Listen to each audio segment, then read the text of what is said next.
रात लगभग 12 बज चुके थे। नवंबर की कड़ाके की सर्दी में पूरा इलाका धुंध से ढका हुआ था। रेलवे ट्रैक के दोनों ओर फैली झाड़ियां हवा के एक एक झोंके पर कांप रही थीं। दूर कहीं कुत्तों का भौंकना भी इस सन्नाटे में अजीब सा भय पैदा कर रहा। कनकपुर जंक्शन पर आकर रुकी एक ऐसा स्टेशन जिसके बारे में लोग कहते थे कि वहां रात को कोई रुकता नहीं। ट्रेन में से सबसे पहले उतरा अर्जुन, एक साधारण ऑफिस कर्मचारी जो हर शुक्रवार अपने गांव की ओर जाता था। उसके पीछे उतरी मीरा, एक छतरी पकड़े डरी हुई सी युवती, जिससे अर्जुन की पहचान अभी कुछ सेकंड पहले ट्रेन में हुई थी, जब दरवाजे पर भीड़ में वह गिरते गिरते बची थी और अर्जुन ने संभाल लिया था। ट्रेन रुकते ही जोर से सीटी बजाकर आगे निकल गई। उसके जाते ही स्टेशन पर मौजूद पीली ट्यूबलाइट की झिलमिल बढ़ गई, मानो उसके बाद आने वाली खामोशी को और डरावना बनाने के लिए। अर्जुन ने चारों ओर नजर दौड़ाई। पूरा स्टेशन खाली था। न कोई यात्री, न कोई चाय वाला, न कोई टीटी। बस कोने में एक टूटी बेंच पर बैठी मीरा और खुद वह। ये स्टेशन इतना वीरान क्यों है? अर्जुन ने धीरे से पूछा। मीरा के होंठ कांपे। मुझे नहीं पता, लेकिन मैं यहां उतरना नहीं चाहती थी। ट्रेन अचानक रुक गई और मैंने सोचा कि शायद यहां से कोई दूसरी ट्रेन मिल जाए। अर्जुन कुछ जवाब देता, इससे पहले स्टेशन का लाउडस्पीकर खड़खड़ाकर जिंदा हुआ। अगली ट्रेन प्लेटफॉर्म नंबर 0 पर आएगी। शब्द हवा में उस तरह तैर गए जैसे किसी अनदेखी दीवार से टकराकर लौट रहे हों। Platform number 0। अर्जुन की भौहें सिकुड़ गईं।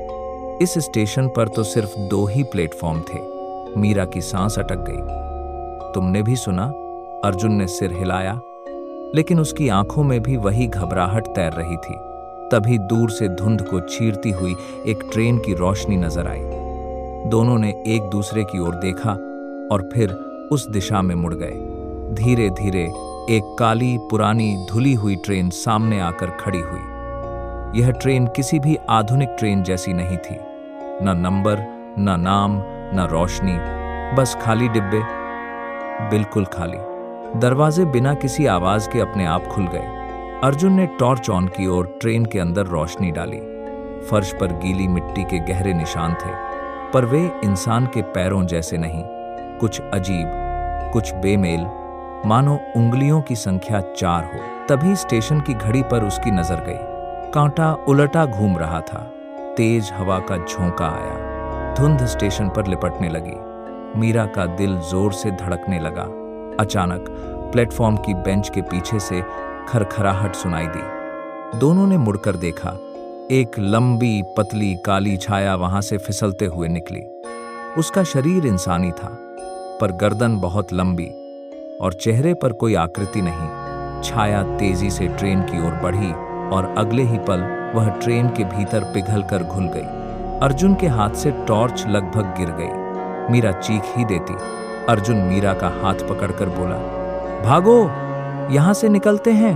दोनों दौड़कर स्टेशन के बाहर की ओर जाने लगे, लेकिन जैसे ही निकास के पास पहुंचे, गेट गायब था। सामने सिर्फ धुंध और अनंत तक जाती पटरियां। अर्जुन हांफते हुए बोला, अभी तो यही था। यह स्टेशन जीवित लोगों के लिए नहीं है अर्जुन, यह किसी और दुनिया के लिए चलता है। अर्जुन ने सवाल करने के लिए मुंह खोला ही था कि लाउड स्पीकर फिर चालू हो गया। 2 यात्री चयनित, प्लेटफॉर्म 0, प्रस्थान अभी। ट्रेन के दरवाजे धीरे धीरे खुल गए। अंदर इस बार सीटें भरी हुई थीं, लेकिन यात्रियों का कोई आकार नहीं था। बस काली छायाएं, हलचल जैसी, हवा में सांस लेने जैसा कंपन। मीरा चीखते हुए पीछे हटी। नहीं, लेकिन हवा अब दोनों को खींचने लगी थी ट्रेन की ओर। पहले मीरा का हाथ छूटा, फिर उसका शरीर जोर से खिंचा और वह ट्रेन के अंदर जा गिरी। दरवाजे तेजी से बंद हुए। ट्रेन चलने लगी, लेकिन पटरी पर नहीं, वह धुंध में ऊपर उठने लगी, जैसे किसी और आयाम में जा रही हो। अर्जुन अकेला रह गया। उसकी टॉर्च बुझ चुकी थी। चारों ओर सन्नाटा, और फिर पीछे कहीं बहुत पास से एक ठंडी फुसफुसाहट, अगला यात्री। अर्जुन ने धीरे धीरे पीछे मुड़कर देखा और कहानी यहीं अंधेरे की गहराई में खुद को पूरा कर गई।